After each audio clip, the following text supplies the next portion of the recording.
चलिए कहानी शुरू करते हैं। इस फिल्म की शुरुआत में राजा चार्ली को दिखाया जाता है, जो अपने दोनों बेटे जॉन और रोन को बताते हैं कि कई सालों पहले एक दुष्ट जादूगर तुम्हारी परदादी को उठा ले गया था, मगर तुम्हारे परदादा ने उसे मारकर उसकी जादुई छड़ी तोड़ दी और जादूगर उनसे हार गया और वहाँ से भाग गया। और तुम्हारे दादा उस जादूगर का पूरा सामान अपने साथ ले आए और अपने इस महल के तय खाने में उन्होंने उसे सील करवा के रखा हुआ है। फिर जॉन और रोन पूछते हैं कि वह जादूगर कहाँ गया। तब राजा कहते हैं कि वह अपने राज्य के बगल में एक जादूगर रहस्यमयी जंगल है, वह वहीं अंधेरी दुनिया में रहता है और वो उसी जंगल में रहता है और उस जंगल में किसी को भी जाने की अनुमति नहीं है। ऐसी कहानियाँ सुनते सुनते रोन और जॉन बड़े होने लगे और वे तलवारबाजी और कई एक्टिविटी सीखने लगे। उनका बड़ा बेटा तलवारबाजी में माहिर था और राजा का छोटा बेटा रोन मक्कार और चालाक होता है, इसीलिए वह अपने बड़े भाई जॉन से तलवारबाजी में हार जाता था क्योंकि वह इंटरेस्टेड नहीं था। एक दिन राजा चार्ली अपने बड़े बेटे जॉन को उत्तराधिकारी घोषित कर देते हैं। फिर वे जॉन से कहते हैं कि अब मेरे बाद तुम्हें ही राजा बनना है और इसीलिए अब सोने के सिक्कों पर तुम्हारा ही चित्र अंकित होगा। जॉन अपने भाई रोन से बहुत प्यार करता था। वह राजा से कहता है कि हम दोनों भाइयों का चित्र अंकन होना चाहिए, नहीं तो रोन को बुरा लगेगा। इस पर राजा कहता है कि नहीं, सोने के सिक्कों पर सिर्फ राजा का चित्र अंकित होता है, मगर तुम जिद कर रहे हो तो तांबे के सिक्कों पर मैं उसका चित्र अंकित करवा दूंगा। यह सुनकर रोन को बहुत गुस्सा आता है और वह अपने नौकर टॉम से कहता है कि जॉन राजा भी बनेगा और उसका सोने के सिक्कों पर चित्र भी अंकित होगा और मेरा चित्र सिर्फ तांबे के सिक्कों पर। यह भेदभाव क्यों? पर रोन कहता है कि क्योंकि मालिक जॉन यहाँ के होने वाले राजा हैं। इस पर रोन कहता है कि अगर वो राजा बना तो हमारी हालत और ज्यादा खराब हो जाएगी। रोन टॉम से कहता है कि उसे रास्ते से हटाने का कोई तरीका सोचो ताकि मैं यहाँ का राजा बन जाऊं और तुम मेरे खास सलाहकार। टॉम कहता है कि तह खाने में जादूगर जमूरा का सामान रखा है, क्या पता वहाँ आपको कोई काम का सामान मिल जाए। रोन कहता है वहाँ जाने की इजाजत किसी को नहीं है और वहाँ की चाबी मेरे पिताजी के पास रहती है। फिर नौकर टॉम उसे चाबियों का गुच्छा दिखाता है। फिर रात के समय रोन अपने नौकर टॉम के साथ तय खाने के गेट पर जाता है। रोन गार्ड को कुछ सोने के सिक्के का लालच देकर तय खाने के अंदर चला जाता है। फिर वे तय खाने के गुप्त दरवाजे को खोल लेते हैं और फिर ये दोनों वहाँ रखे जादूगर के उस सारे सामान को देखने लगते हैं। इसी बीच रोन को वहाँ एक ऐसा रसायन मिलता है जिसे पीने के बाद किसी की भी याददाश्त जा सकती है। रोन टॉम से कहता है इससे मेरा काम हो जाएगा और तुम बाकी का सामान भी छिपाकर यहाँ से ले चलो। इसके बाद रोन उस रसायन को अपनी शराब की खाली बोतल में भर लेता है। तह खाने के बाहर आकर वहाँ गार्ड को वह शराब पीने के लिए देता है। गार्ड वह शाही शराब समझकर पी लेता है, जिससे उसकी याददाश्त चली जाती है और उसे कुछ भी याद नहीं रहता कि वह कौन है और यह क्या कर रहा है। यह देखकर रोन बहुत खुश हो जाता है और वे दोनों यहाँ से अपने बाकी सामान चुरा कर ले आते हैं। अगले दिन जब जॉन शिकार के लिए निकल रहा होता है तभी रोन भी अपने नौकर टॉम के साथ वहाँ आता है। रोन अपने भाई से जॉन से कहता है कि क्यों ना आज हम अंधेरे जंगल में चलें। जॉन कहता है कि उस रहस्यमयी जंगल में जाने के लिए मना है, मगर रोन उसे डरपोक कहकर उकसाता है। फिर जॉन वहाँ जाने के लिए तैयार हो जाता है। फिर वे लोग यहाँ से आगे बढ़ते हैं। इन लोगों के साथ 2 सैनिक और जॉन का नौकर भी होता है। काफी देर चलने के बाद उन लोगों को अंधेरा जंगल दिखने लगता है। फिर रोन बाकी लोगों को वहीं रुकने को कहकर जॉन के साथ जंगल की ओर बढ़ जाता है। वहाँ रोन कहता है कि लो भाई, जंगल में अंदर चलने से पहले तुम इसे पी लो। जॉन वो शराब पी लेता है जिससे उसकी याददाश्त चली जाती है और उसे कुछ भी याद नहीं रहता कि वह कौन है और यहाँ क्या कर रहा है। फिर मौके का फायदा उठाकर रोन कहता है कि तुम एक राहगीर हो जो इस जंगल में कहीं जा रहे थे। यह सुनकर जॉन शराब की बोतल लेकर जंगल के अंदर चला जाता है, मगर दूर खड़े सैनिक और जॉन के नौकर उनको कुछ भी पता नहीं चल रहा था कि रोन ने जॉन के साथ क्या किया है। मगर जॉन को अंदर जाते हुए देखकर जॉन का नौकर भागते हुए आता है और उसे अंदर रहस्यमयी जंगल में जाने से रोकता है, मगर जंगल के अंदर लात रखते ही वह नौकर पेड़ बन जाता है। उस नौकर की चीखें सुनकर रोन और बाकी सब महल की तरफ भागते हैं और रोन नकली के पानी लगाकर आंसू बहाने लगता है। रोन राजा रानी से कहता है कि पता नहीं क्यों जॉन भाई जंगल में चले गए। मैंने उसे रोकने की बहुत कोशिश की मगर वे उस रहस्यमयी जंगल में चले गए। यह सुनकर राजा और रानी बहुत दुखी हो जाते हैं। फिर रोन कहता है कि आप लोग चिंता मत कीजिए, मैं अंधेरे जंगल में जाऊंगा और अपने भाई जॉन को वापस लेकर आऊंगा। अगले सीन में अंधेरा जंगल दिखाया जाता है। जंगल के अंदर एक झोपड़ी होती है। वहाँ एक बूढ़ा माली जिसके पैरों में जादुई रस्सी बंधी होती वहाँ टहल रहा होता है। वो उस झोपड़ी से निकलता है और उन पेड़ों को पानी देने लगता है। तभी जंगल के अंदर भटक रहा जॉन झोपड़ी के पास पहुंच जाता है। वह बूढ़े माली से बात करने की कोशिश करता है कि तभी उस झोपड़ी के अंदर से जादूगर जमूरा बाहर आता है। वह जॉन से कहता है कि तुम इस जंगल में क्या कर रहे हो, तुम यहाँ तक कैसे पहुँचे। जॉन कहता है कि मुझे मेरे बारे में कुछ भी याद नहीं, मैं यहाँ इस जंगल में बने रास्तों के जरिए आया हूँ। फिर जादूगर चौंक जाता है और कहता है कि इस जंगल में आने वाला इंसान पेड़ बन जाता है, फिर आखिर तुम क्यों नहीं बने? फिर जॉन कहता है कि आखिर इस जंगल में ऐसा क्या है जो कोई भी इस जंगल में पेड़ रखता है तो वह पेड़ बन जाता है। तो जादूगर कहता है कि मैंने इस जंगल में जादू कर रखा है। फिर जॉन कहता है कि तुमने ऐसा क्यों किया है? तो जादूगर कहता है कि जिस काम को करने के लिए मैं यहाँ इस जंगल में हूँ, मैं नहीं चाहता कि कोई भी आकर यहाँ उसमें कोई बाधा डाले। फिर जॉन कहता है कि फिर मैं क्यों पेड़ नहीं बना? अब जादूगर उसके सिर पर हाथ रखकर उसे चेक करता है। फिर जादूगर उससे कहता है कि तुम्हारा दिमाग बिल्कुल खाली है, इसीलिए पेड़ बनने वाले जादू का तुम पर कोई असर नहीं हुआ। फिर जादूगर जॉन से अपना पीछा छुड़ाने के लिए वह कहता है कि तुम जंगल के पार जाओ, वहाँ तुम्हें काफ़ी कुछ मिलेगा। जॉन को कुछ भी पता नहीं है, इसीलिए वह जमूरा जादूगर के बताए हुए रास्ते पर जाने लगता है। इस दौरान बूढ़ा माली जॉन को एक जादुई लकड़ी देता है, मगर जॉन को नहीं मालूम कि यह लकड़ी जादुई है। और जॉन उस लकड़ी को लेकर जंगल को पार करने लगता है और उस लकड़ी को लिए वह दूसरे राज्य में पहुंच जाता है। अब उसे कुछ भी याद नहीं है, इसलिए वह चलता ही जाता है और अब रात हो चुकी है। अंधेरे में उसके पास जादुई लकड़ी एक ट्यूबलाइट का काम करती है, वह चमकने लगती है। अगले दिन अंधेरे जंगल का सीन बताया जाता है, जहाँ जादूगर माली से कहता है कि मैंने तुम्हें इस खास किस्म के पेड़ का ख्याल रखने के लिए गुलाम बनाया है, इसीलिए जितनी जल्दी हो सके इस विशेष पेड़ को जल्दी जल्दी पानी देकर बड़ा करो, ताकि मैं अपनी योजना को अंजाम दे सकूं। इधर जॉन को एक तालाब के पास एंथोनी नाम का एक आदमी रोता हुआ दिखाई देता है। जॉन उससे पूछता है कि आप क्यों रो रहे हैं? तभी वह किसान बताता है कि कुछ समय पहले मेरे खेतों में आग लग गई और मेरे खेत जल गए। वहाँ वो दूर खड़ी लड़की, उससे मैं प्यार करता हूँ, वो मुझसे शादी करने वाली थी, मगर मेरे कंगाल हो जाने से अब वो किसी और से शादी कर रही है, इसीलिए मैं अपनी जान देने जा रहा हूँ। तभी जॉन उस इंसान से कहता है कि वह लड़की तुम्हारी जायदाद से प्यार करती है, तुमसे नहीं। जॉन को नहीं पता कि उसकी बोतल में याददाश्त मिटाने वाला रसायन है। वह तो उसे शराब समझकर उससे कहता है कि तुम इसे पी लो, ताकि एंटोनी अपना गम भूल जाए।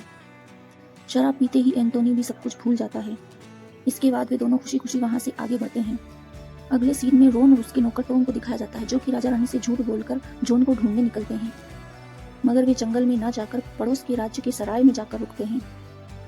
रोन टॉम से कहता है कि यहाँ से लौटने के बाद हम अपने माता पिता से यह कहेंगे कि हमने जॉन भाई को सब जगह तलाश किया, मगर वो हमें कहीं नहीं मिले, जंगल, पहाड़, नदी, नाले, सब जगह। फिर टॉम कहता है कि ऐसा झूठ बोलकर तुम्हें क्या मिलेगा? तभी रोन कहता है कि ऐसा करने से वे मुझे अगला राजा घोषित कर देंगे। इधर जॉन और एंथनी भी भटकते भटकते इसी राज्य के एक बाजार में पहुंच जाते हैं। इसी दौरान जब जॉन बाजार में तलवार देख रहा होता है, तभी वहाँ एक रथ में बैठी हुई राजकुमारी वीना वहाँ से गुजरती है। उसे देखते ही जॉन को राजकुमारी से प्यार हो जाता है। वह एंथनी से पूछता है कि यह कौन है। एंथनी कहता है कि तुम्हारी तरह मुझे भी कुछ याद नहीं। फिर भूख लगने की वजह से जॉन और एंथनी भी उसी सराय में पहुंच जाते हैं जहाँ रोन और उसका नौकर टॉम ठहरे हुए थे। वहाँ खाना खाते वक्त जॉन सराय की मालकिन से वहाँ से गुजरने वाली राजकुमारी के बारे में पूछता है। सराय की मालकिन बताती है कि वह यहाँ के राजा वेल्सन की बेटी वीना है। जंगल के पास की पहाड़ी पर रहने वाले ड्रैगन ने राजा को धमकी दी है कि वह उनकी बेटी वीना की शादी जंगल के पास की पहाड़ी में रहने वाले ड्रैगन ने राजा को धमकी दी है कि अगर वह उनकी बेटी वीना को उसके हवाले नहीं करता है तो वह पूरे राज्य को तहस नहस कर देगा। इसीलिए राजा ने मजबूरी में अपनी बेटी वीना को उस ड्रैगन के पास भेजा है। ये सभी सैनिक राजकुमारी को वहीं ले जा रहे हैं। फिर मालकिन उन दोनों से खाने के पैसे मांगती है, मगर एंथनी और जॉन दोनों भूल चुके थे कि खाने के पैसे भी लगते हैं। फिर एंथनी कहता है कि मैं इसके बदले कोई भी काम कर सकता हूँ। फिर मालकिन कहती है कि मुझे ये सराय चलाने के लिए एक आदमी की ज़रूरत है, क्या तुम यहाँ रहना चाहोगे? एंथनी इसके लिए तैयार हो जाता है, मगर जॉन यहाँ से निकल जाता है। वह अपनी तलवार लेकर राजकुमारी को बचाने निकल जाता है। एंथनी कहता है कि दोस्त, इसमें बहुत खतरा है, मगर फिर भी तुम यहाँ से जा रहे हो तो मैं तुम्हारा इंतजार करूंगा। जब जॉन यहाँ से निकल जाता है तो ऊपर के कमरे में रुका टॉम एंथनी से पूछता है कि वो जो इंसान गया हुआ है वो कौन था। एंथनी कहता है कि मुझे नहीं पता। उधर जॉन जंगल के रास्ते आगे बढ़ रहा होता है। अब तक सैनिक राजकुमारी का रथ लेकर उस पहाड़ी पर पहुंच चुके होते हैं जहां ड्रैगन की गुफा है। सैनिक लोग राजकुमारी को रथ से नीचे उतार देते हैं और राजकुमारी गुफा के अंदर चली जाती है। फिर जब जॉन वहां उस जंगल में पहुंचता है तो वह देखता है कि यहाँ तो राजकुमारी का रथ टूटा हुआ पड़ा है। ऐसा लग रहा था कि जैसे उस पर कोई हमला हुआ है। फिर जॉन राजकुमारी को ढूंढने के लिए गुफा के अंदर जाता है। थोड़ी देर ढूंढने के बाद राजकुमारी उसे जंजीरों से बंधी हुई मिलती है। वह जॉन से कहती है कि तुम कौन हो और यहाँ क्यों आए हो। इस पर जॉन कहता है कि मैं कौन हूँ यह तो मुझे भी नहीं पता, मगर मैं तुम्हें यहाँ से छुड़ाने के लिए आया हूँ। इस पर वीना कहती है कि अगर मैं ड्रैगन को नहीं मिली तो वो इस राज्य को जला देगा। जॉन कहता है कि उससे मैं निपट लूंगा। फिर वह वीना की जंजीर खोलकर उसे वहां से ले जाने लगता है। फिर ड्रैगन वहां आता है और वीना को वहां न पाकर वह आग बबूला हो जाता है और गुफा की तरफ वह उन दोनों का पीछा करता है। ड्रैगन को अपने पीछे आता देख जॉन वीना को वहीं रोककर उस ड्रैगन से निपटने के लिए आ जाता है। फिर दोनों में फाइटिंग शुरू हो जाती है। ड्रैगन उसको बार बार दीवारों से भड़कता है और उस पर आग उगलकर उसे जलाने की कोशिश करता है, मगर जॉन भी कम नहीं है। वह अपनी तलवार से उस ड्रैगन पर बहुत बार हमले करता है, मगर ड्रैगन बहुत ताकतवर है, वह जॉन को घायल कर देता है। फिर जैसे ही ड्रैगन राजकुमारी की तरफ बढ़ता है वैसे ही जॉन उस ड्रैगन को जादुई लकड़ी दिखा देता है। वैसे ही ड्रैगन की आंखें उस रोशनी से चौंधियाने लगती हैं और वह पीछे हटने लगता है। मौका पाते ही जॉन छलांग लगाकर ड्रैगन की गर्दन काट देता है। यह देखकर राजकुमारी खुशी से दौड़कर जॉन को गले लगा लेती है और वह जॉन पर जो घाव लगे थे उन पर अपने दुपट्टे से पट्टी बांध देती है। जॉन कहता है कि मुझे तो पता ही नहीं था कि यह लकड़ी जादुई है। वीना कहती है कि हाँ, इसे संभाल कर रखना। इधर रोन अपने नौकर टॉम के साथ वापस राज्य लौट आता है और वह राजा रानी से कहता है कि मुझे जॉन भाई कहीं नहीं मिले, पता भी नहीं वह जिंदा भी है या मर गए। अब क्या कर सकते हैं, आप लोग मुझे ही नया राजा घोषित कर दीजिए। यह सुनकर राजा कहते हैं कि ये कैसी बातें कर रहे हो तुम, मैंने जॉन को ढूंढने वाले के लिए बड़े इनाम की घोषणा की है, जल्द ही उसे कोई ना कोई ढूंढ लेगा, इसीलिए नया राजा बनने की बात बाद में होगी। अगले सीन में उस गुफा से निकलने के बाद जॉन और राजकुमारी एक जंगल से आगे बढ़ते हैं। रास्ते में राजकुमारी जॉन से कहती है कि तुम मुझे पसंद हो और अब मैं अपने पिताजी से मैं कहूंगी कि तुम मेरा स्वयंवर करने की बजाय मेरी शादी जॉन से कर दो। जॉन कहता है कि क्या वो इसके लिए राजी होंगे। इस पर राजकुमारी कहती है कि जब उन्हें पता चलेगा कि तुमने ड्रैगन को मारकर मेरी जान बचाई है तो वो जरूर राजी होंगे। फिर राजकुमारी कहती है क्या तुम भी मुझे पसंद करते हो। इस पर जॉन कहता है कि मुझे तुम्हें पहली नजर में देखते ही तुमसे प्यार हो गया था, इसीलिए मैं तुम्हारे पीछे पीछे आ गया। फिर बीना उससे उसके बारे में पूछती है, तभी जॉन कहता है कि मुझे अपने बारे में कुछ भी याद नहीं, यहाँ तक मुझे अपना नाम भी नहीं पता। इस पर राजकुमारी कहती है कोई बात नहीं, मैं तुम्हें हुंजा कहकर बुलाऊंगी। थोड़ी देर बाद थक जाने की वजह से वे दोनों एक पेड़ के पास बैठ जाते हैं। इसी बीच वीना को प्यास लग जाती है तो वह जॉन को कहती है मुझे प्यास लगी है। जॉन कहता है कि पानी तो नहीं है मगर ये शराब है, तुम भी इसे पीकर अपनी प्यास बुझा लो। मगर राजकुमारी कहती है कि मैं शराब नहीं पीती, मुझे पानी ही चाहिए, तुम मेरे लिए पानी ले आओ। फिर जॉन एक जंगल में आगे बढ़ने लगता है और पानी की तलाश करता है, मगर अब वह पानी किसमें भरे। उस बोतल को खाली करने के लिए वह शराब फिर से पी लेता है और उसकी वापस से याददाश्त चली जाती है। फिर वह भूल जाता है कि वह राजकुमारी के लिए यहाँ पर पानी लेने के लिए आया था। यहाँ तक कि वह अपने पास की जादुई लकड़ी के बारे में भी भूल जाता है और उसे वहीं पटक देता है और वह फिर से भटकने लगता है। उधर सो चुकी राजकुमारी जब फिर से जागती है तो वह जॉन को ढूंढने लगती है। इस दौरान पानी के स्रोत के पास में उसे जॉन की वही जादुई लकड़ी दिखाई पड़ती है। फिर उसे लगता है कि जरूर जॉन के साथ कुछ अनहोनी हुई है। फिर वह उस लकड़ी को रख लेती है और वह चारों ओर जॉन को ढूंढने लगती है, मगर जब जॉन नहीं मिलता तो वह बहुत रोती है क्योंकि उसे भी जॉन से प्यार हो गया था। उस जंगल में कुछ आदमी ताप रहे थे, वहीं पर जॉन पहुंच जाता है और वे लोग कहते हैं कि राजा चार्ली ने उनके बेटे को ढूंढने के लिए इनाम रखा है। वे आदमी जॉन से कहते हैं तुम कौन हो और कहाँ जा रहे हो। जॉन कहता है कि मुझे कुछ भी याद नहीं है।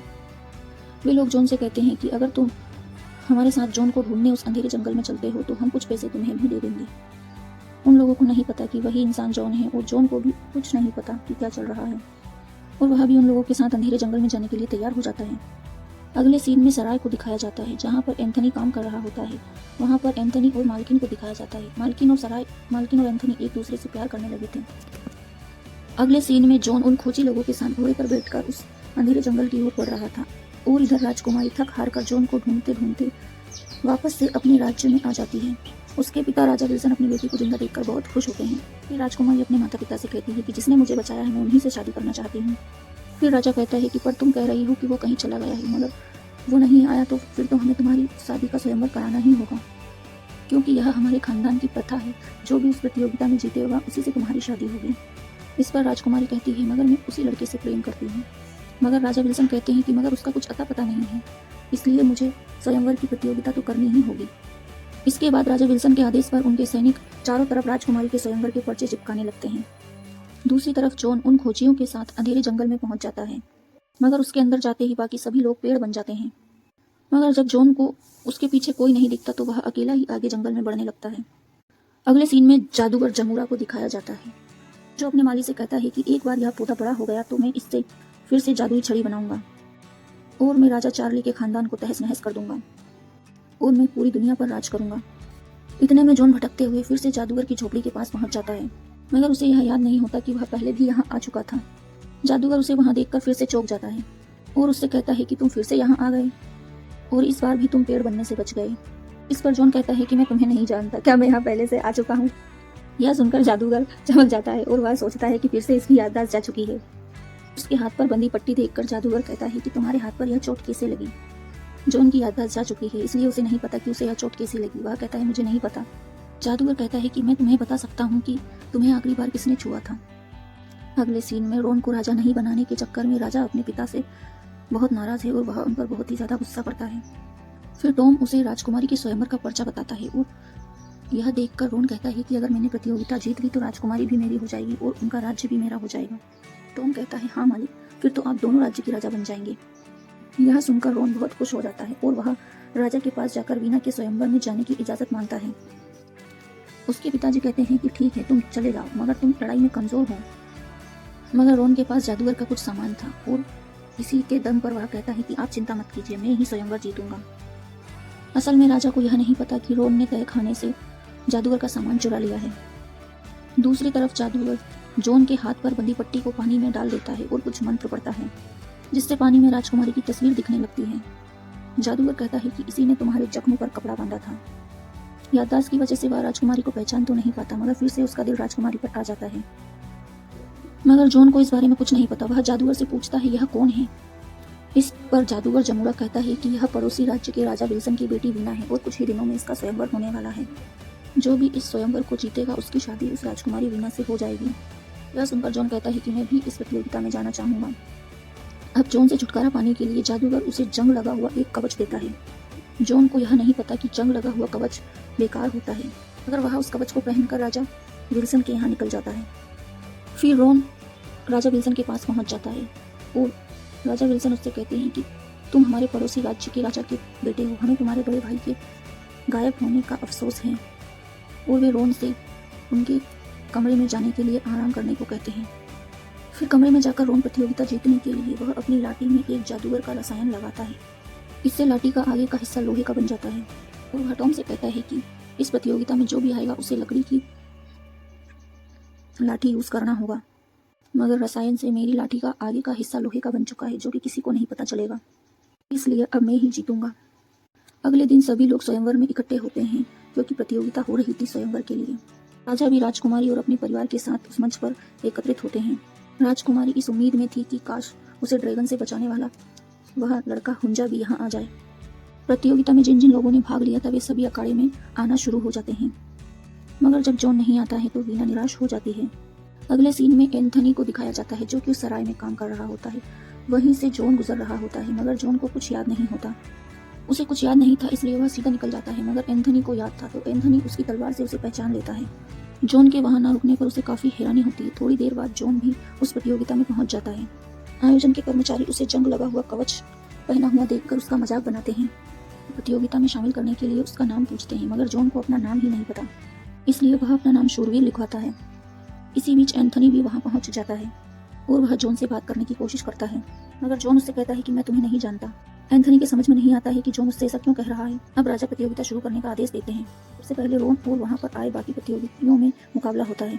इसमें जॉन एक एक करके अपनी लाठी से सभी को हरा देता है। तो किसी को पता नहीं है कि रोन की लाठी में जादू हुआ है। हेलमेट लगा होने की वजह से वीना जॉन को नहीं देख सकती, इसलिए वह निराश होकर महल में चली जाती है। फिर अब जॉन का मुकाबले का नंबर आता है, मगर इस दौरान उसका पुराना जंग लगा कवच टूटकर गिरने लगता है। मगर इत्तेफाक से जॉन की लाठी का निशाना उस प्रतिद्वंदी के सीने में जाकर लग जाता है और वह गिर जाता है और जॉन प्रतियोगिता जीत जाता है। एंथनी भी खुश होकर उसे शाबाशी देने लगता है। फिर अगले राउंड में फिर से मुकाबला होता है। इधर रोन भी अपनी जादुई फौलादी लाठी से फाइनल राउंड में पहुंच जाता है। इधर जॉन भी अपनी मेहनत से फाइनल राउंड में पहुंच जाता है। इधर राजा राजकुमारी को प्रतियोगिता देखने के लिए वापस बुला ले आते हैं। अब तक रोन ने जॉन को नहीं देखा है, मगर जब फाइनल राउंड होता है तो रोन की नज़र जॉन पर पड़ जाती है। जॉन को वहां देखकर रोन हैरान रह जाता है। अब टूटा फूटा कवच पहनकर जॉन प्रतिद्वंदी को फाइनल में हरा देता है। फिर वह राजा के सामने जाकर अपना हेलमेट उतारता है।